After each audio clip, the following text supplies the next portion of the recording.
নন্দীগ্রামে খেলা হবে, এই দিক থেকে বলতে পারে দিদি নন্দীগ্রামে খেলা হবে, দিদিকে কি বলতে পারে যে একটু কবাডি খেলা হবে, দিদিকে কি একটু বলতে পারে যে একটু ভলিবল খেলা হবে, দিদিকে কি একটু বলতে পারে যে একটু হাডুডু খেলা হবে, দিদিকে কি বলতে পারি যে একটু টেবিল টেনিস লন টেনিস খেলা হবে, দিদিকে গিয়ে কি বলতে পারি যে বাংলা আমার বাংলা হবে, মমতা দি মুখ্যমন্ত্রী হবে, খেলা হবে। দিদি ছাড়া গতি নেই।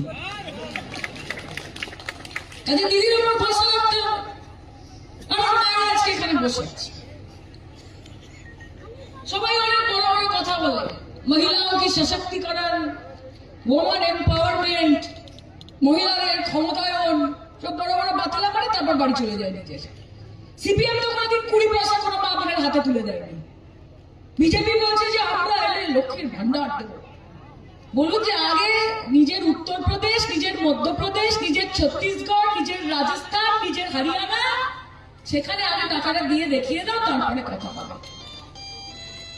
এদেরকে দায়িত্ব দেবেন, বাংলার দায়িত্ব এদেরকে দেবেন, যারা রবীন্দ্রনাথ ঠাকুরকে রবীন্দ্রনাথ সান্যাল বলছে দেবেন।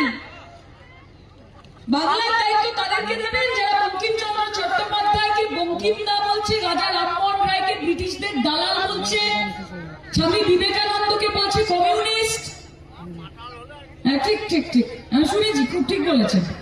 আমি স্টেজে আছি বলে বলতে পারি না এই কথাগুলো, কিন্তু আপনারা যেটা বলছেন একদম ঠিক বলেছেন।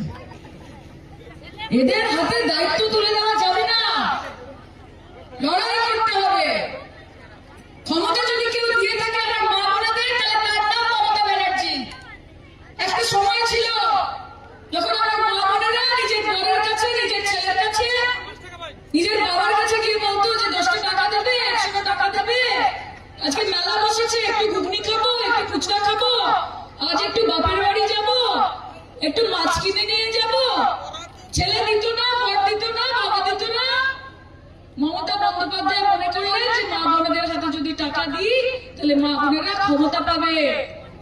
টাকা দিলেন লক্ষ্মীর ভান্ডার, 1000 দিলেন, 1200 দিলেন, 1500 দিলেন। আজকে সব দাদারা এসে বৌদিদেরকে বলে যে 100 টাকা দেবে, গাড়ির তেল ভরবো, লক্ষ্মীর ভান্ডারটা এসেছে না।